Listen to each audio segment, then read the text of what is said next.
Hey there, everybody. I am King 5 meteorologist Leah Pezzetti. It is Monday, November 3rd. Hard to believe, just about 5:30 in the evening. And I wanted to take a moment to debrief on our forecast and talk about what is to come. We're heading into a brief period of mild weather before a couple disturbances roll through this week. So we do have a lot to unpack. Let's get straight to it.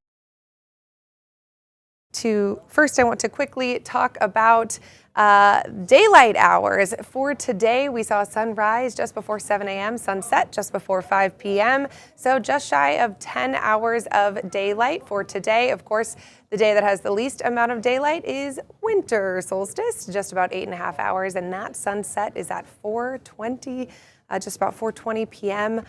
in late December. So we still have about an hour and a half of daylight to lose before we get to that metric. Thank goodness for Bellingham. This is what Bellingham is looking like on this Monday evening. Bellingham, Whatcom County is one of the only areas that actually saw clear skies today. So that sunset just before 5 p.m. was spectacular up to the north. Everett, we see it's getting a little dark out there, but you can kind of see those clouds are still out there. It was a cloudy day for most of us, pretty much south of Snohomish County. So Everett was right on the cusp of those cloudy skies for the day. And we can see that reflected in our rain accumulations for Monday. Most areas south of Seattle saw a little bit of rain. Most areas north of Seattle stayed dry. So Seattle actually picked up about 1/10 of an inch of rain. Tacoma, Olympia, about just shy of 1/4 of an inch of rain. So a damp day. It was pretty much light rain that fell.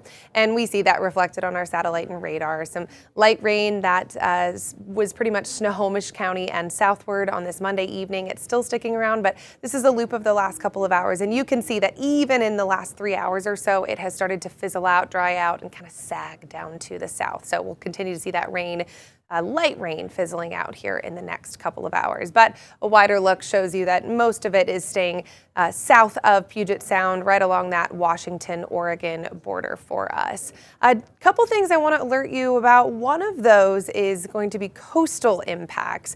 We do have a coastal flood watch that has been issued for pretty much Wednesday and Thursday. This is for a couple of reasons. One, the biggest thing is going to be a high tide event, a king tide event. So at this point, for our high tide events during the day on Wednesday and Thursday, so these are going to be around noon, give or take, and this is within about a 2-hour window of those high tide events, we're expecting extra high tide. So anywhere from 2 to 3 feet above sea level of minor flooding heading our way. Plus, in addition to that, we have a couple disturbances moving through that are going to keep waves choppy. So we're looking at anywhere from 12 to 18-foot waves between those 2 days. So it will be wet along the coast, to say the least. Choppy and wet. Maybe not a good week to go to the coast this week. Here are a couple looks from our mountains. I showed you that moisture that's rolling through. It is bringing a little bit of mountain snow. We're keeping snow levels about 3,500 feet. So Snoqualmie Pass has rain really for today at 3,000 feet. Stevens Pass does have a little bit of snow, and you can see that there on the roadway. So if you are doing any pass travel this evening, do just keep that in mind. Here's a loop from Bellevue. We can see some nice fall foliage, some wet pavement earlier today, but that is fizzling out here. And for tomorrow, for your Tuesday, it's actually looking pretty nice. Morning fog will be a concern, but we'll actually see some pleasant conditions throughout the day. The sun peaks out before clouds rebuild, bringing back rain chances later on this week. Temperatures for your Tuesday will be in the mid-50s across western Washington. That's pretty on track with normal for this time of year, and really not a lot of fluctuation from location to location. I want to show you the wide view, then we'll zoom it in. So wide view, you see that rain as of Monday evening staying farther to the south. It fizzles off, pushes off to the east. Tuesday afternoon, take a deep breath, clean your gutters.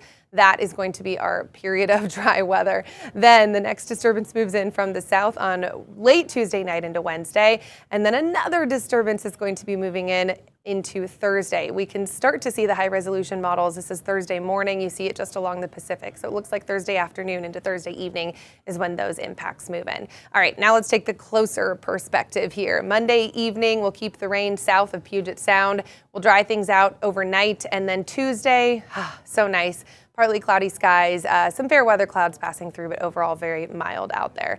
Tuesday night is when the rain returns. We see it start to moving in from the south at this point. We're not expecting mountain snow. We're going to see snow levels picking up pretty significantly on Tuesday. And then Wednesday leaves behind some spotty showers. There'll be isolated showers that could pack a punch and bring some wind as well, but some sun breaks mixed in during the day on Wednesday. Wind will be blustery. So to start, it first begins Tuesday evening as that first disturbance moves through, and we're going to see wind moving from east to west, so through those Cascade gaps it'll be blustery, and then those blustery conditions continue along the coast. Look at that on Wednesday and then into Thursday as well. So get ready for a wet and windy week Wednesday through Friday, but the good news is it does look like by the weekend we're going to be mostly drying things out, so we do have that to look forward to. We just have to get through this wet and windy week.